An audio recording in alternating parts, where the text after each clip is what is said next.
Hello guys, তোমাদের জন্য নিয়ে আসলাম ইন্ডিয়ান মুভি সালার।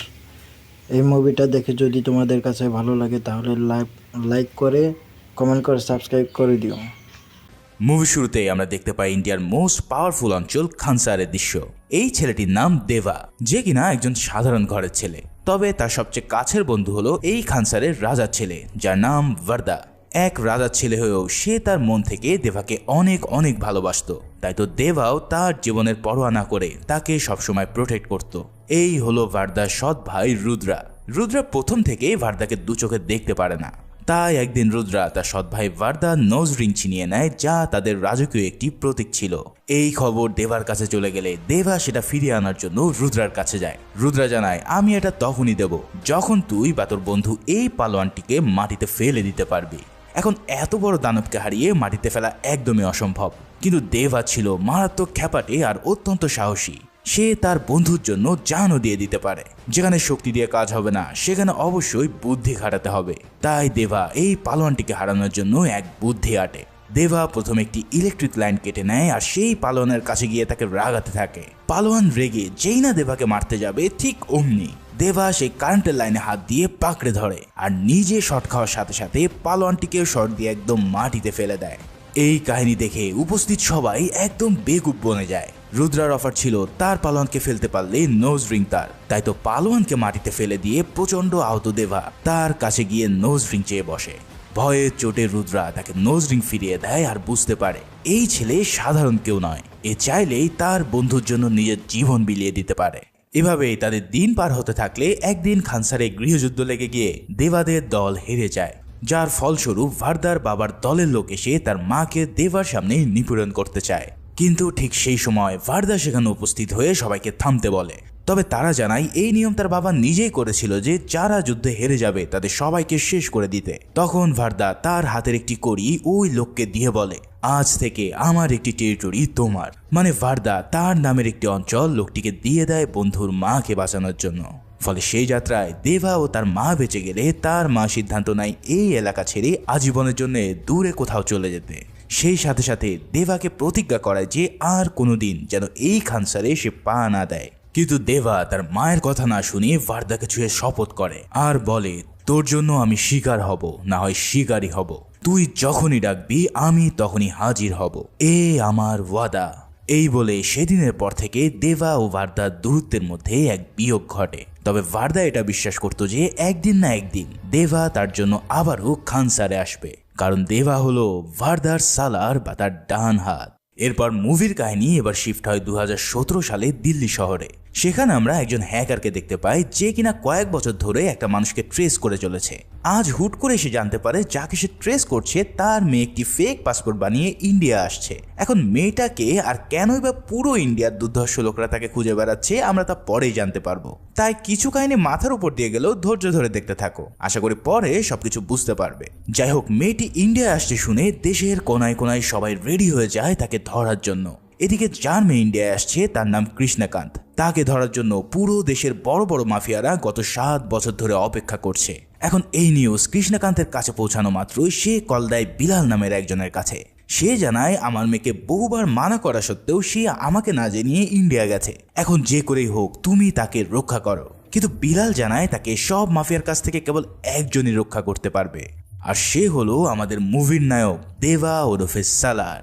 তাই বিলাল সাথে সাথে দেবাকে সব জানালে দেবা ওই মেয়েটিকে এয়ারপোর্ট থেকে উদ্ধার করে তার বাড়িতে নিয়ে যেতে বলে। তার কথা মতো বিলাল তার দলবল নিয়ে গিয়ে এয়ারপোর্টে চলে যায় আদায়া নামের মেয়েটিকে উদ্ধার করার জন্য। তারা প্রথমে পার্কিংয়ে থাকা মাফিয়াদের গাড়িতে এক্সপ্লোসিভ সেট করে আর মেয়েটিকে মারাত্মক ভেলকি দিয়ে সেখান থেকে উদ্ধার করে নিয়ে আসে। আদায়া এই সব দেখে তো বুঝে উঠতে পারছে না যে কি হচ্ছে এখানে। তার চোখের সামনেই পাখির মতন লোক মারা পড়ছে। তাই সে উদ্ধার হয়ে ভয়ে বলতে থাকে, প্লিজ আমাকে পুলিশের কাছে নিয়ে যাও। কিন্তু বিলাল বলে, এখানে স্বয়ং প্রধানমন্ত্রী আসলেও তোমাকে বাঁচাতে পারবে না। এরপর আদায়ার বাবাকে কল দিলে সে কেবল একটা কথাই বলে, আর তা হলো বিলাল যা তাকে বলবে তাই যেন সে শোনে। এবার আদায়াকে আনা হয় দেবার মায়ের কাছে। দেবা ও তার মা সেই ছোট্টবেলায় পালিয়ে এসেছে আসামের তিনসুকিয়া গ্রামে, যেটা ইন্ডিয়া ও মায়ানমার বর্ডারে অবস্থিত। দেবার মা সেই থেকে দেবাকে এমনভাবে লুকিয়ে রেখেছে যে যাতে তাকে কোনো পিঁপড়াও ছুঁতে না পারে। সেখানে আধায় উপস্থিত হলে তাকে একজন ইংলিশ টিচার হিসেবে নিয়োগ দেওয়ার জন্য সেই গ্রামের সারপঞ্চ অনুরোধ করে। বলা ভালো, দেবার মা এখানকার গরিব বাচ্চাদের জন্য একটি স্কুল খুলে রেখেছে। প্রথমে দেবার মা তাকে নিতে চায় না, কারণ তার ভয় অজানা কোনো মানুষ হয়তো তার ছেলের ক্ষতি করতে পারে। কিন্তু আধায়া তাকে কনভিন্স করতে সক্ষম হয় আর দেবার মাও তাকে শিক্ষক হিসেবে নিয়ে নেয়। এদিকে আধায়া তাদের হাত থেকে পালিয়েছে শুনে সেই গ্যাং পুরো পাগলের মতো হয়ে পড়ে। বলে রাখি, এই মাফিয়াদের কাছে পুরো ইন্ডিয়ার প্রতিটি সিসিটিভি ক্যামেরার অ্যাক্সেস রয়েছে, তাই ইন্ডিয়ার কোথায় কি হচ্ছে না হচ্ছে সবকিছুই তারা নজর রাখতে পারে। এদিকে আমরা হায়দ্রাবাদে একটি পাগল প্রায় মহিলাকে দেখতে পাই, যার নাম রাধা রামা। দেখতে তোমাদের কাছে পাগল মনে হচ্ছে, কিন্তু এই মহিলাটি 7 বছর আগে ছিল পুরো ইন্ডিয়ার এক ত্রাসের কারণ। তবে আজ সে যে কারণে পাগল হয়েছে তার পিছনে রয়েছে এই কৃষ্ণকান্তের হাত। কিন্তু সেটা কিভাবে তা জানতে আমাদেরকে অপেক্ষা করতে হবে। যাই হোক, রাধারামা যখন শুনতে পায় কৃষ্ণকান্তের মেয়ে তাদের হাত থেকে পালিয়েছে, তখন সে আরো বেশি ফ্রাস্ট্রেটেড হয়ে পড়ে। রাধারামা যে কত পাওয়ারফুল ছিল তা বোঝানোর জন্য তোমাদের জানিয়ে রাখি, তার যে চাকরানি আছে সে পর্যন্ত চাইলে 4টা স্টেট চালানোর ক্ষমতা রাখত। তার মানে বুঝতেই পারছো, চাকরের যদি এই অবস্থা হয় তাহলে রাধারামা কি জিনিস। যাই হোক, অন্যদিকে একটি দলকে বলা হয় আধায়ার নামে একটি মার্ডার কেস দিতে, যাতে করে তাদের পাশাপাশি পুলিশও তাকে খুঁজতে থাকে। এবার চলো আমরা খানসারের সালার মানে আমাদের নায়ক দেবার সম্পর্কে জেনে নিই। সেই ছোটবেলায় খানসার থেকে চলে আসার পর দেবার জীবনটা যেন একদম পাল্টে গেছে। তবে গত 7 বছর আগে সে এমন এক কাণ্ড ঘটিয়েছে যে পুরো দেশ ও তার বন্ধু একই সাথে শত্রুতে পরিণত হয়েছে। কিন্তু দেবা কি এমন করেছে জানতে চাও? আচ্ছা, একটু পরেই বলছি। দেবা এখন তার মার একদম বাধ্য সন্তান। বর্তমানে সে মেকানিকের কাজ করে। লোহা দিয়ে দেবা চাইলেই যে কোনো কিছু বানানোর ক্ষমতা রাখে। তাদের গ্রামের পাশে রয়েছে কয়লার মাইনিং, সেখানে দেবা তার পুরো দিন একদম নিশ্চুপভাবে কাটায়।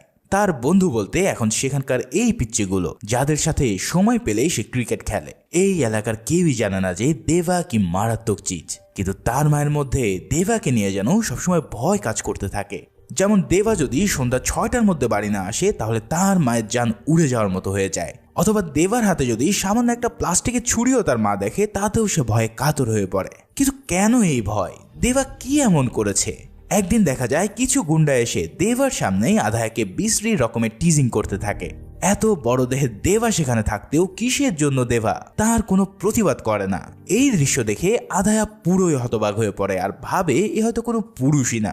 তবে এই সব কিছু দেখে বোঝা যাচ্ছে যে দেবা হলো একটি ঘুমন্ত আগ্নেয়গিরি। যদি একবার সে জেগে ওঠে তাহলে পুরো পৃথিবীকে সে ছাড়খাড় করে দেবে। এবার চলো জেনে আসি এই গ্যাংয়ের পাওয়ার সম্পর্কে, যারা আধায়ার পিছু পড়ে আছে।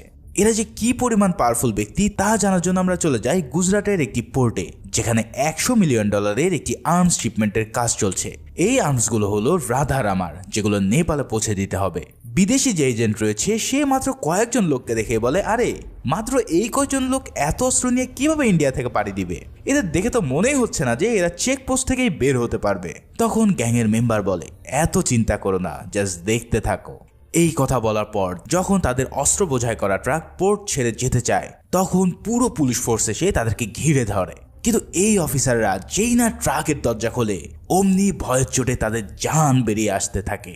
তারা একটি সিল দেখে এতটাই ভয় পায় যে মনে হয় স্বয়ং নিজের চোখের সামনেই আজরাইলকে দেখছে। এমন এক সিল যাকে চেক করা তো দূরে থাক, আটকানো পর্যন্ত কারো সাধ্য নেই, কারণ এটা হলো সেই খানসারের সিল, যার নাম শুনলে মানুষ ভয়ে কাঁপাকাঁপি শুরু করে দেয়। শুধু এই পুলিশ অফিসার না, যখন মিনিস্টারের কাছে চলে যায় যে খানসারের গাড়ি আটক করা হয়েছে, তখন সে পুরো ভয়ে কাঁপতে থাকে আর পুরো দেশে রেড অ্যালার্ট জারি করে যাতে কেউ এই গাড়ি ভরকে না আটকায়। মানে নিশ্চয়ই বুঝতে পারছো যে কি ভয়ানক এই খানসার। খানসার যেন পুরো ইন্ডিয়ার মধ্যেই এক অন্য দেশ, যেখানে তাদের নিজেদের আইন কানুনের পাশাপাশি রয়েছে পৃথিবীর মোস্ট অ্যাডভান্স আর্মি ফোর্স ও ওয়েপন, যার ফলে খানসার যা বলে তা পুরো ইন্ডিয়া মাথা পেতে নেয়। তবে এই খানসার নিয়ে আরো বিস্তারিত একটু পরেই বলছি। ভিডিওটি এখনো দেখছো মানে নিশ্চয়ই তোমাদের ভালো লাগছে, তাই প্লিজ একটি লাইক করে ও সাবস্ক্রাইব করে না থাকলে সাবস্ক্রাইবটা করে দিতে ভুল করো না। এদিকে আধায়াকে খোঁজার জন্য সবাইকে যখন তারা ছবি পাঠানো হয়, তখন সেই টিজিং করা গুন্ডাদের কাছেও তার ছবি চলে যায় আর তারা সাথে সাথে ইনফর্ম করে যে মেয়েটা তিনসুকিয়াতে আছে। ফলে পুরো টিম বেরিয়ে পড়ে তিনসুকিয়ায় আধায়াকে ধরার জন্য। সেদিন দেবার জন্য খাবার নিয়ে আসার কাজটা করছিল আধায়া। সে অনিচ্ছা সত্ত্বেও তাকে খাবার দিতে গেলে দেবা তার কাছে সেদিন প্রতিবাদ না করার কারণ ব্যাখ্যা করতে চায়, কিন্তু ততক্ষণে খানসারের লোকজন সেখানে চলে আসে আর তাকে দেবার সামনে এই ধরে নিয়ে যেতে থাকে। এই সব দেখেও দেবা দাঁতে দাঁত চাপিয়ে ঠায় সেখানে দাঁড়িয়ে থাকে কিছু না করে। ঠিক সেই সময় দেবার মা সেখানে উপস্থিত হয়ে এই কাণ্ড দেখতে পেয়ে সেখানে থাকা সব মানুষদের কাছে বলে, আরে এমন কি কোনো পুরুষ নেই যে এই মেয়েটাকে বাঁচাতে পারে? মানে চিন্তা করো, নিজের এমন দামড়া ছেলে থাকতেও সে অন্যদের কাছে হেল্প চাইতে শুরু করেছে। এই সব দেখে সেখানকার মানুষরাও বলতে থাকে যে তোমার ছেলে কি মেয়ে নাকি যে তাকে বাদ রেখে আমাদেরকে বলছো? তখন সেই গুন্ডারা সিদ্ধান্ত নেয় দেবাকে বাঁচিয়ে না রাখার জন্য। আর তাই তো তারা যখন দেবাকে মারতে আসে তখন তার মা বলে, দেবা আমি এতদিন তোকে যে প্রতিজ্ঞা করেছিলাম আজ তা উঠিয়ে নিচ্ছি। তুই আধায়াকে ওদের হাত থেকে বাঁচা, হয় তাদের পায়ে পড় না হয় তাদের গলা নামিয়ে দে। মায়ের এই কথা শুনে দেবা তার বিস্ট মুড অন করে আর শুরু করে এক ভয়াবহ লীলা খেলা। একের পর এক গুন্ডা আসছে আর দেবা তাদের মোট কথা ফু দিয়ে উড়িয়ে দিচ্ছে। দেবার এমন বিস্ট মুড দেখে তো পুরো এলাকার পাশাপাশি আধায়াও পুরো শকড হয়ে পড়ে। তার কল্পনাতেও সে ভাবতে পারেনি যে দেবা কোন লেভেলের ফাইটার।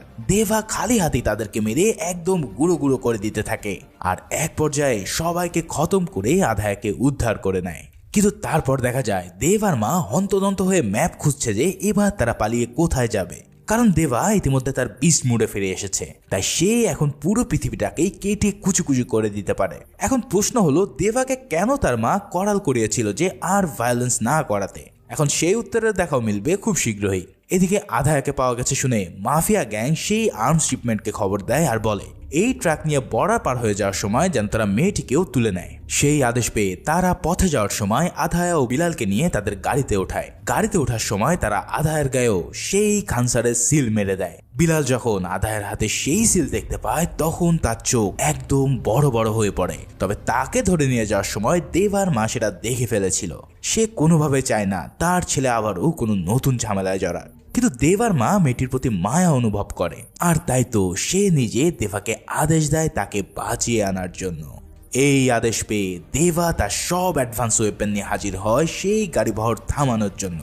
জাস্ট চিন্তা করো, যেই গাড়িবহরকে থামানোর সাধ্য কোনো মানুষের নেই সেই সিলমার গাড়িকেই থামাতে যাচ্ছে দেবা। তার মানে কি ভয়াবহ এক কাণ্ড ঘটতে চলেছে তা নিশ্চয়ই অনুমান করতে পারছো। অন্যদিকে দেখা যায় যাকে ধরার জন্য এত কিছু করা মানে সেই কৃষ্ণকান্ত স্বয়ং এসে উপস্থিত হয়েছে রাধা রামা ও তার চাকরানী ওমকারিমার কাছে। আরে কাহিনী কি, এ তো মেঘ না চাইতেই জল। কৃষ্ণকান্ত বলে আমি এসে গেছি, আমাকে মারো কিন্তু আমার মেয়েকে ছেড়ে দাও। তখন ওমকারিমা বলে তোকে তো মারবই, কিন্তু তার আগে তোর সামনে তোর মেয়েকে মারবো। তখন কৃষ্ণকান্ত বলে তুই যদি জানতে পারিস আমার মেয়ে এতদিন কার কাছে ছিল তাহলে তুই তাকে নিজেই ছেড়ে দিবি। তখন কৃষ্ণকান্ত যেই না দেবার নাম বলে সাথে সাথে ওমকারিমা ভয়ের চোটে কাঁপতে শুরু করে দেয়। এ যেন সাক্ষাৎ যমদূতের নাম শুনেছে সে। মানে যাদের দেখে পুরো ইন্ডিয়া কাঁপে তারাও এবার দেবার নাম শুনে কাঁপাকাঁপি শুরু করে দিয়েছে। অর্থাৎ দেবা হলো এই মাফিয়াদের চেয়েও অনেক বড় ত্রাসের নাম। বাইরে ভাই ডিরেক্টর এই মুভিতে যেভাবে দেবার ক্যারেক্টার ডেভেলপ করেছে তা এক কথায় মাস্টারপিস। এদিকে দেবা পৌঁছে যায় সেই ভ্যালিতে আর উপর থেকে রকেট লঞ্চার দিয়ে পুরো এলাকা তামাতামা করে দিতে থাকে। তার বানানো কাস্টম মেড মেশিন গান দিয়ে পাহাড়ের উপর থেকে ছিন্ন ভিন্ন করতে থাকে পুরো গ্যাংকে। এরপর নিচে নেমে এসে দেবা তার রাইফেল দিয়ে শুরু করে এক মহাতাণ্ডব। খানসারের গাড়ি আটকিয়েছে বিধায় পুরো দল তার উপরে আক্রমণ করে, কিন্তু যে কাজ করতে পারে তাহলে বোঝো সে আবার কি চিজ। দেবা তাদের উপর জমের মতো চড়া হয় আর খুবই নিষ্ঠুরভাবে তাদেরকে শেষ করতে থাকে। এদিকে দেবার নাম শুনে ওমকারিমা পাগল হয়ে গেলেও রাধা রামা এবার পাগল থেকে ভালো হয়ে যায় আর হাসতে হাসতে বলে আমি জানতাম তোর মেয়েকে আমাদের হাত থেকে কেবল দেবাই বাঁচাতে পারে, তাই আমি বুদ্ধি করে খানসারের সিল লাগানো গাড়িতে ওকে উঠতে বলেছি। আমি জানি দেবা মেয়েটিকে বাঁচানোর জন্য এই গাড়ি আটকাবে, আর গাড়ি আটকালে কি হবে তা তো তুই ভালো করেই জানিস। এই গাড়ি হলো খানসারের রাজা ভারদারাজ মান্নারের, যে কিনা এক সময় দেবার বন্ধু ছিল। কিন্তু এখন যেহেতু দেবা তার গাড়ি আটকিয়েছে তাহলে এবার তাদের মধ্যে ক্ল্যাশ শুরু হবে, আর এই যুদ্ধে একজন না একজন মারা তো পড়বেই। এদিকে ভারদার কাছেও এই খবর পৌঁছে যায় যে কিনা এখন খানসারের রাজা। সে বলে আমি জানি দেবা ছাড়া এই গাড়ি আটকানোর সাহস আর কারোরই নেই, কিন্তু গাড়ি আটকানোর নিয়ম অনুসারে এখন তাকে মরতে হবে। কারণ এই নিয়ম দেবা নিজেই বানিয়েছে। তার মানে বুঝতে পারছো, এই সিলমোহর ও খানসারের নিয়ম স্বয়ং দেবাই বানিয়েছিল।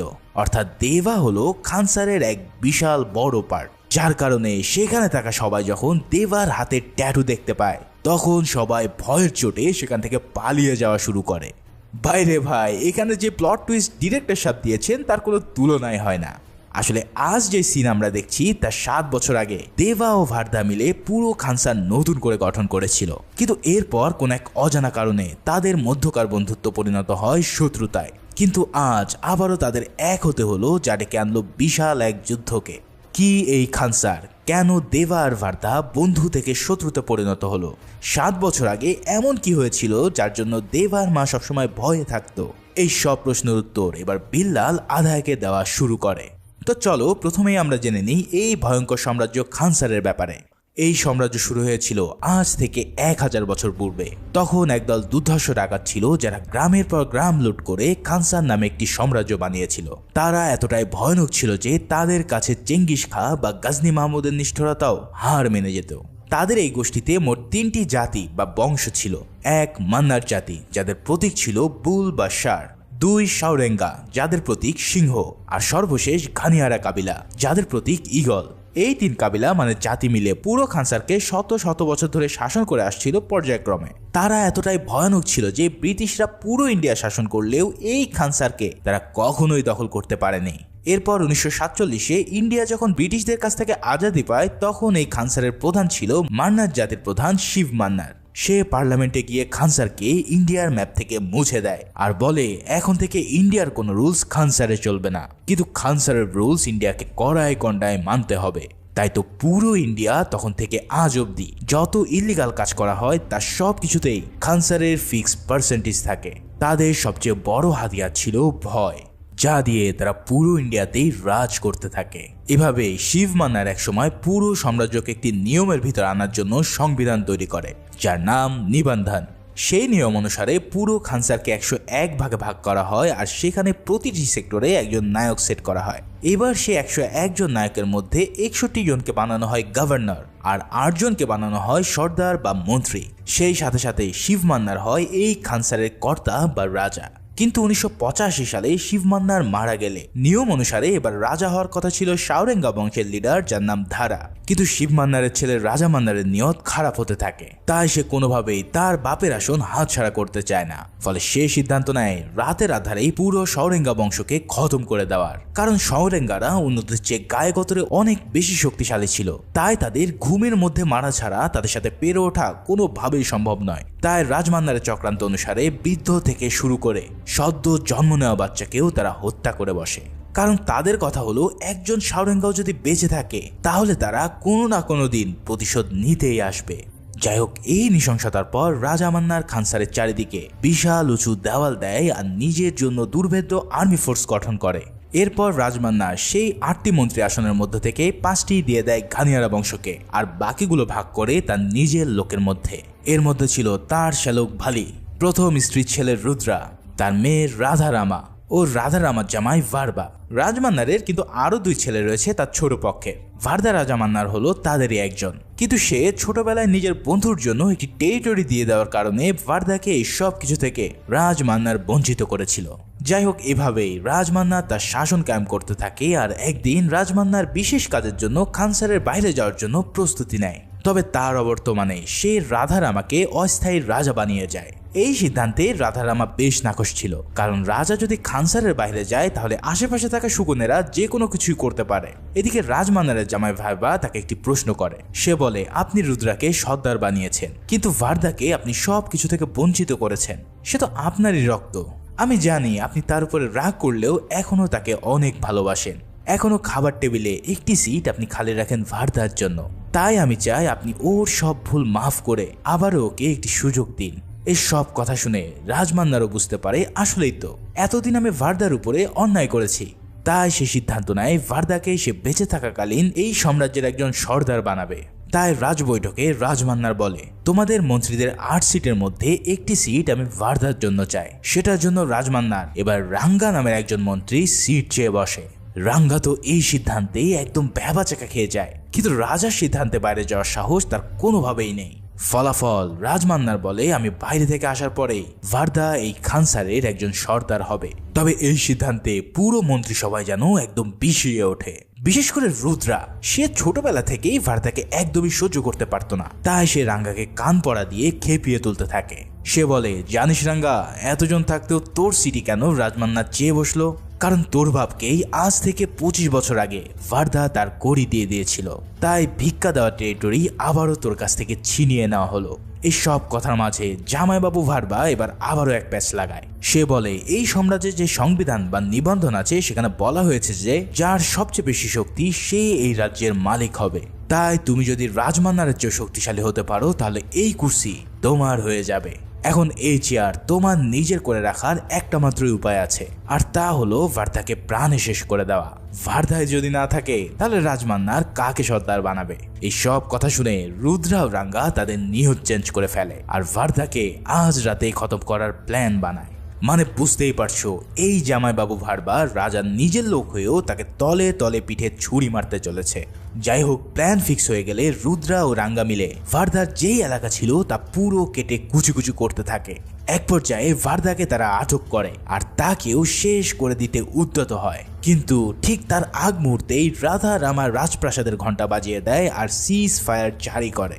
এখন এই ঘন্টা বাজালে কারোর ক্ষমতা নেই যুদ্ধ বা ফাইটিং চালিয়ে যাওয়া। তাই সেবারের মতো ভার্দাকে মারতে না পেরে তারা রাজপ্রাসাদে ফিরে গিয়ে মুখোমুখি হয় রাধারামার। রাধারামা বলে, আমি জানতাম আমার বাপ না থাকলে তোরা এই সবই করে বেড়াবে। তাই আজ থেকে আমি অনির্দিষ্টকালের জন্য সিজ ফায়ার জারি করলাম, যাতে এই খুন খারাপই তোরা বন্ধ করিস। তোমাদেরকে জানিয়ে রাখি, সিজ ফায়ার হলো যুদ্ধক্ষেত্রে যুদ্ধবিরতির আদেশ। মানে এই সিজ ফায়ার জারি থাকলে কোনো পক্ষই আর যুদ্ধে জড়াতে পারবে না। তবে রুদ্রা বলে, আমি মাত্র 9 দিনের জন্য সিজ ফায়ার মেনে নেব। এরপর একটি ভোটিং হবে সিজ ফায়ার তুলে নেওয়ার জন্য। যদি ওই ভোটিং এ সিজ ফায়ার তুলে নেওয়ার পক্ষে বেশি ভোটিং হয় তাহলে এই সিংহাসন আমি আমার নিজের করে নেব। এই বলে রুদ্রা ও রাঙ্গা সম্মুখ বিদ্রোহ করে চলে যায় নিজের দল একত্রিত করতে। এই কাণ্ডে পুরো খানসার যেন থমথমে হয়ে যায় আর সবাই প্রস্তুতি নিতে থাকে এক ভয়ঙ্কর যুদ্ধের জন্য। প্রতিটা মন্ত্রী তাদের লড়াইয়ের জন্য পৃথিবীর বিভিন্ন দেশ থেকে আর্মি আনা শুরু করে। কেউ আনে রাশিয়ান আর্মি, কেউ আবার আনে আফগানিস্তানের ভয়ানক আর্মিকে। এভাবে সবাই নিজেদের আর্মি নিয়ে আসলেও ভার্দার জন্য যুদ্ধ করার জন্য সে কাউকেই ডাকতে পারে না। ভার্দা চিন্তা করতে থাকে এই যুদ্ধে জেতার জন্য সে কাকে আনবে। তখন ভার্দার ছোট ভাই বলে, সব সর্দাররা পৃথিবীর ভয়ঙ্কর সব আর্মিদের নিয়ে এসেছে, তাদের কাছে আছে আধুনিক সব অস্ত্রশস্ত্র। ভাই আমাকে বল, আমাদের আর্মি কবে আসবে? কিন্তু এই সব কিছুর উত্তর ভার্দার কাছে নেই। ভার্দা কেবল একজনকেই চেনে, আর সে হলো দেবরাধা। কারণ ছোটবেলায় দেবা তাকে কথা দিয়েছিল যে যখনই সে ডাকবে সে তার সামনে এসে হাজির হবে। তাই ভার্দা বিশ্বাস করে যে দেবা যদি তার পাশে থাকে তাহলে তার সামনে কোনো আর্মি দাঁড়াতে পারবে না। তাই ভার্দা তার গাড়িতে একটা মাত্র সিট ফাঁকা রেখে বেরিয়ে পড়ে দেবাকে আনার জন্য। গুজরাটের এক অঞ্চলে গিয়ে ভার্দার এবার দেখা হয় দেবার সাথে। দেবা এতদিন পর তার বন্ধুকে দেখতে পেয়ে আবেগে জড়িয়ে ধরে আর বুঝতে পারে নিশ্চয়ই ভার্দার কোনো বড় বিপদ হয়েছে। দেবার মাও ভার্দাকে দেখে আবেগে আপ্লুত হয় আর ঠিক ছোটবেলার মতো নিজ হাতে খাইয়ে দেয়। এরপর ভার্দা দেবাকে সব কথা খুলে বললে দেবা বলে, দাঁড়া আমি আমার মার কাছ থেকে পারমিশন নিয়ে আসি। প্রথমে তার মা রাজি না থাকলেও সেদিনের ভার্দা সেই উপকারের কথা মনে পড়ে যায় আর দেবাকে তার সাথে যাওয়ার জন্য অনুমতি দেয়। অনুমতি পাওয়ার পর ভার্দা দেবাকে নিয়ে ছুটে চলে খানসারের দিকে। সবাই যেখানে শত শত দুর্ধর্ষ আর্মি নিয়ে এসেছে সেখানে ভার্দা কেবল একজনের উপরে ভরসা রেখেছে, আর সে হলো তার সালার দেবা। এই প্রথম 25 বছর পর দেবা আবারও পা দেয় সেই ভয়ঙ্কর জায়গায় যেখান থেকে তাকে প্রাণ নিয়ে পালিয়ে আসতে হয়েছিল। ভার্দা কেবল একজনকে এনেছে দেখেই তার ভাই রাগে ফেটে পড়ে। এই একজন মানুষ তাদের এমন কি করতে পারবে? কিন্তু ভার্দা তো জানে দেবা কি জিনিস। একবার যদি সে তাণ্ডব শুরু করে তাহলে এই পুরো খানসারকে সে আস্ত গিলে খাবে। এদিকে ভোটিং এর এখন 7 দিন বাকি। এই সময়ের মধ্যে চাইলে রুদ্রা ভার্দাকে শেষ করতে পারছে না, কিন্তু তাকে তো আর মুক্ত পাখির মতো আরাম করতে দেওয়া যায় না। তাই সে সর্দার নারায়ণের ছেলে বিষ্ণুকে পাঠায় তার ঘুম হারাম করে দেওয়ার জন্য। নারায়ণ ছিল ঘাড়িয়ানা বংশের প্রধান আর সে চাইতো তার ছেলেও যেন পরবর্তীতে সর্দার হয়। রুদ্রার কথা মতো বিষ্ণু প্রতিদিনই ভার্দার উপরে অত্যাচার ও অপমান করতে থাকে। কখনো মাঝরাতে আতশবাজি ফুটিয়ে, আবার কখনো মুখের সামনে থেকে ভাত কেড়ে নিয়ে ভার্দাকে চরম লেভেলের অপমান করতে থাকে। এই সব দেখেও ভার্দার কিছুই করার ছিল না, কারণ সে যদি এখন কোনো ঝামেলায় জড়াতো তাহলে সিজ ফায়ারের আইন অনুসারে সে কখনোই আর সর্দার হতে পারবে না। কিন্তু দেভার সামনে ভার্দাকে এমন করে প্রতিনিয়ত হেয় প্রতিপন্ন হওয়ার জন্য দেভার রক্ত গরম হতে থাকে, কিন্তু ভার্দা তাকে বারবার হাত চেপে ধরে থামিয়ে দেয়। তবে ভার্দা নিজেও জানে না যে এই দেভাকে সে কতক্ষণ পর্যন্ত দমিয়ে রাখতে পারবে, কারণ একবার যদি দেভা তার তাণ্ডব শুরু করে তাহলে পুরো খানসারকে সে একদম জ্বালিয়ে পুড়িয়ে দেবে। এভাবেই ভোটিং এর দিন প্রায় কাছে আসতে থাকলে রাধারামা ও তার মামা মিলে হিসাব করতে থাকে যে ভোট কোন দিকে পড়বে। তারা চায় যেন সিজফায়ার বহাল থাকে, আর অন্যদিকে রুদ্রা চায় সিজফায়ার তুলে নিতে। তাই রুদ্রা ঘানিয়ারা বংশের লোকজনদের মধ্যে ভীতি তৈরি করে তাদেরকে কনভিন্স করতে থাকে যাতে তার পক্ষে ভোট দেওয়া হয়। এদিকে রুদ্রা তার টিমে পণ্ডিত নামের একজন লোককে বাইরে থেকে নিয়ে আসে। এই পণ্ডিতকে দেখতে কোনো ভয়ঙ্কর মনে না হলেও সে যে কোনো বড় ব্যাক হিস্ট্রি আছে তা আমরা মুভিতেই বুঝতে পারি। বলা হয় পণ্ডিত এতটাই বিভৎস যে তার বুদ্ধি ও শক্তি দিয়ে পুরো খানসারকে সে উলট পালট করে দিতে পারে। অন্যদিকে নারায়ণের ছেলে বিষ্ণু চরিত্র ছিল পশুর চেয়েও জঘন্য। খানসারে মাহারা নামের একটি অঞ্চল ছিল যেখানে এক উপজাতিদের পেলে পুষে বড় করা হতো শুধুমাত্র মনোরঞ্জনের জন্য। বিষ্ণু প্রতিদিন সেই মাহারাতে গিয়ে ঘুড়ি ওড়াতো, আর সেই ঘুড়ির সুতো নিজ হাতে কেটে দিয়ে অপেক্ষা করত সেটা কোন ঘরে গিয়ে পড়ে। যেই ঘরে বিষ্ণুর ঘুড়ি উড়ে গিয়ে পড়তো সেখান থেকে একটি মেয়েকে সে ভোগ করত, আর ভোগের পর তাকে কেটে হত্যা করত। প্রতিদিন যখন বিষ্ণু মাহারাতে আসতো তখন ভার্দাকেও জোর করে সেখানে নিয়ে আসা হতো, কিন্তু ভার্দা কোনোভাবেই দেভাকে এই কাহিনীর কথা জানাতো না, কারণ এই নৃশংস কাহিনী যদি দেভা জানতে পারে তাহলে তাকে এখানে আটকে রাখার সাধ্য থাকবে না কারোর পক্ষে। কিন্তু একদিন দেভা ঠিকই সেই মাহারাতে উপস্থিত হয়ে গেলে ভার্দার পা থেকে মাটি সরে যায়। প্রথমে দেভা তেমন কিছু বুঝে উঠতে পারে না, কিন্তু বিষ্ণু যখন একটি ছোট্ট মেয়েকে টেনে হিস্ট্রি নিয়ে আসতে থাকে তখন দেভার কাছে সব পরিষ্কার হয়ে যায়। দেভা সেই ছোটবেলায় তার মায়ের কথা মনে পড়ে, যেখানে সে সরাসরি দেখেছিল একটি মেয়ে সম্ভ্রম হারানোর কাতরতা। এত ছোট ছোট মেয়েদের উপর এমন কঠিন নিষ্ঠুরতা সহ্য করার মতো ধৈর্য দেভার অন্তত ছিল না। তাই সেদিন তো এই খানসা সচক্ষে দেখে নেয় যে দেভা কি জিনিস। এবার দেভা আর ভার্দার কোনো কথা না শুনে শুরু করে এক মহাপ্রলয়। সেদিন সেখানে থাকা প্রতিটা মানুষকে দেভা এমনভাবে পিস পিস করতে থাকে যে যা দেখলে মরা মানুষও জ্যান্ত হয়ে উঠবে। কুড়াল দিয়ে দেভা প্রত্যেককে একদম ফালাফালা করে দিচ্ছে দেখে এবার ভার্দার ছোট ভাই বুঝে ফেলে যে ভার্দা কেন শুধুমাত্র দেভাকেই তাদের যুদ্ধে ডেকে এনেছিল। সেই সাথে সাথে সে বলতে থাকে, ভাই প্লিজ দেভাকে আটকা, ও তো বিষ্ণুকে মেরে ফেলবে। কিন্তু ভার্দা বলে, আমি কেন, পৃথিবীর কারো ক্ষমতা নেই ওকে এখন আটকানো। যদি কেউ ওকে আটকাতে পারে তাহলে সেটা হলো ও নিজে। এখানে যে ফাইটিং দৃশ্য রয়েছে ভাইরে ভাই কি আর বলবো, তোমার পুরো রক্ত একদম হিম হয়ে যাবে এই ফাইটিং দেখে। এভাবেই সবাইকে মেরে দেবা সর্বশেষ বিষ্ণুর কাছে চলে আসে আর তাকে কালী দেবীর সামনে রেখে মুখে হলুদ মরিচ মাখিয়ে তার পায়ের নিচে বলি দেয়। মুহূর্তের মধ্যেই সেই হত্যার খবর খানসারে যেন পুরো ভূমিকম্পের মতো কাঁপিয়ে দেয়। একজন সর্দারের ছেলেকে এক বহিরাগত এসে এভাবে খতম করেছে শুনে সবার হাত পা কাঁপতে শুরু করে।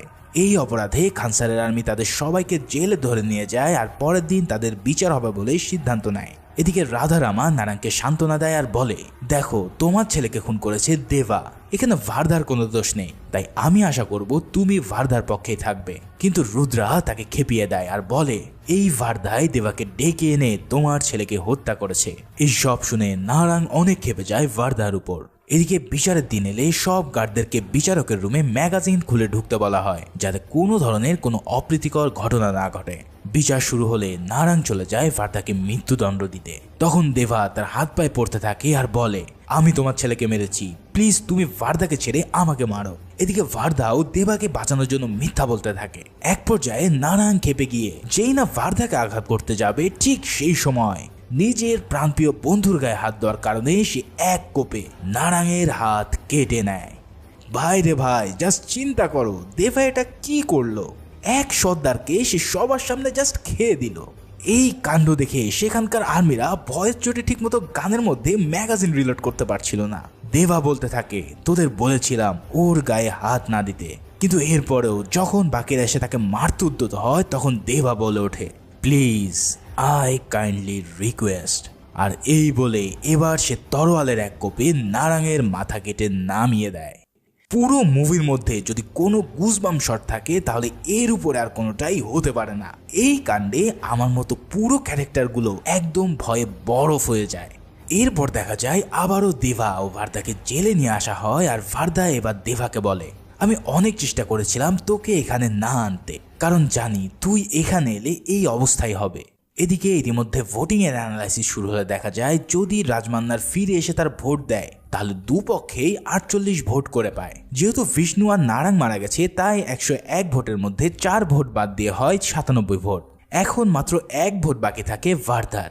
তার মানে ভার্দা যেদিকে ভোট দেবে সেদিকেই তাদের ফাইনাল রায় হবে, যার জন্য রুদ্রা সিজ ফায়ার উঠিয়ে নেওয়ার জন্য ভার্দাকে শাসাতে থাকে। কিন্তু সেখানে রাধারামা এসে জানায় যদি তুই সিজ ফায়ার ওঠানোর পক্ষে ভোট দিস তাহলে তোকে সাথে সাথে আমি শেষ করে দেব। এখন তাহলে ভার্দা কি করবে? সিজ ফায়ার ওঠানো মানে হলো নিজের মৃত্যুকে ডেকে আনা, আবার সিজ ফায়ার না ওঠালেও সে তার রাজা হওয়ার স্বপ্ন পূরণ করতে পারছে না। যাই হোক, ভোটিং এর দিন চলে এলে একে একে সব নায়ক মন্ত্রীরা ভোট দিলে ভোট কাউন্ট হয় সিজ ফায়ারের পক্ষে 33 আর তুলে নেওয়ার পক্ষে হয় 48। ঠিক সেই সময় রাজমান্নার হুট করেই খানসারে ফিরে আসে, আর সে তার 15 ভোট দিয়ে দিলে দুপক্ষের ভোটই 48-48 হয়ে যায়। এবার শুধু বাকি থাকে ভার্দার ভোট, সেটা যেদিকে যাবে সেদিকে জয়লাভ করবে। ভার্দা আগে থেকেই দেবাকে জানিয়েছিল যে সে কোন দিকে ভোট দেবে। দেবা বলেছিল, আমি চাই এই পুরো খানসার তোর হোক, আমি তোর পাশে আছি, তাহলে তুই জানিস তোকে কোন দিকে ভোট দিতে হবে। মানে তোমরাও বুঝতে পারছো যে ভার্দা এবার ভোট দেবে সিজ ফায়ার ওঠানোর পক্ষে।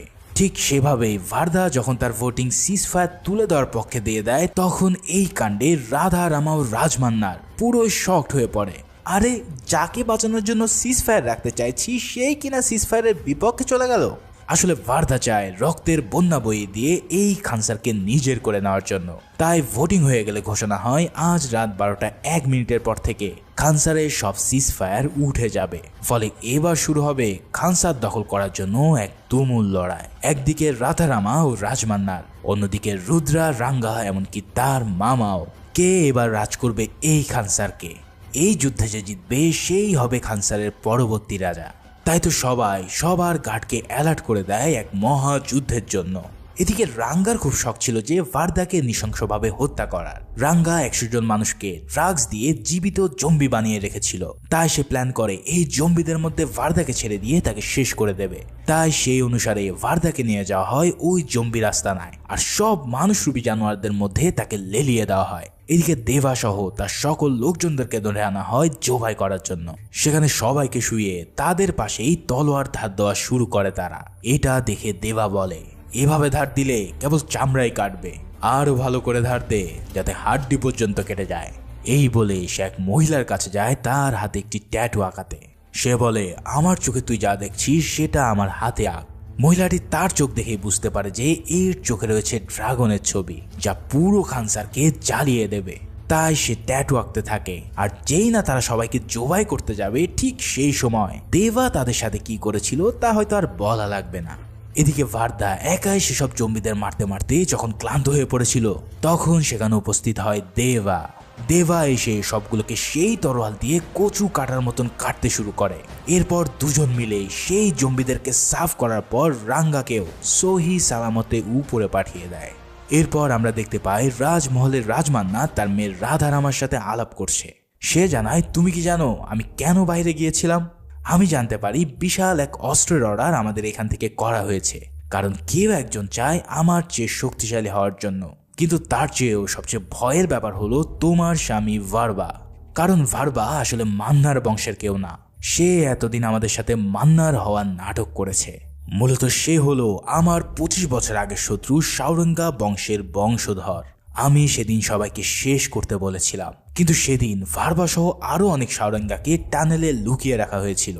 আমি জানতাম একজন সাউরঙ্গা যদি বেঁচে থাকে তাহলে ঠিকই তারা বদলা নেবে। আজ ঠিক তাই হতে চলেছে।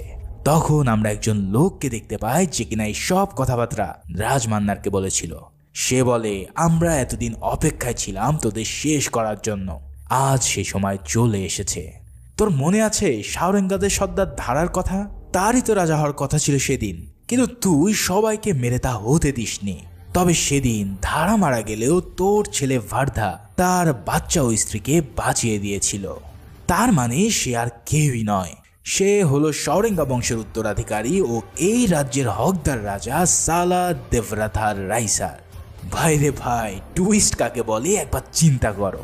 দেবা একজন শৌরেঙ্গা আর এই খানসারের আসল উত্তরাধিকারী, কিন্তু দেবা এখানে এসেছে তার বন্ধুর ওয়াদা রক্ষার জন্য, তাকে খানসার উপহার দেওয়ার জন্য, কিন্তু এই খানসার তো তারই প্রাপ্য। এখন তাহলে দেবা কি করবে? সে কি জানে তার বাবাকে সেদিন হত্যা করেছিল এই ভারদার বাবার রাজমান্নার? যদি সে এই সব কিছু জানে তাহলে এখন সে কোন দিকে যাবে? জীবন বাঁচানো বন্ধুর দিকে, নাকি তার বাবার হত্যার প্রতিশোধ নিতে? মুভির প্রথম অংশে আমরা যা দেখেছিলাম তা ছিল এই ঘটনা 7 বছর পরের কাহিনী। তার মানে এর মধ্যে দেবা তার বন্ধু ভারদাকে খানসারে বসিয়েছিল, আর কোনো এক কারণে দুজন দুজনের শত্রু হয়েছিল। তাহলে এমন কি হয়েছিল এরপর? কেন রাধারামা তার বাপের সহকারী কৃষ্ণকান্তকে খুঁজে বেড়াচ্ছিল? আর কেনই বা দেবা সবকিছু জানার পরেও ভারদার গাড়িতে হামলা করে এক নতুন যুদ্ধ শুরু করলো? উফ, এই সব জটিল প্রশ্নের উত্তর মিলবে সালার পার্ট 2-তে। বিশ্বাস করো, এই মুভি এমন এক বিশেষ জায়গায় শেষ করা হয়েছে যে তোমাদের পার্ট 2 না দেখলে রাতের ঘুম হারাম হয়ে যাবে। তাই আমি সহ অনেকে অপেক্ষা করছি পার্ট 2 দেখার জন্য। পার্ট 2 এলে আমিও তাই হাজির হয়ে যাব এর এক্সপ্লেনেশনের জন্য। তো সেই পর্যন্ত সবাই ভালো থাকো আর সুস্থ থাকো। সেই সাথে এই চ্যানেলে নতুন হয়ে থাকলে সাবস্ক্রাইব করে দিও।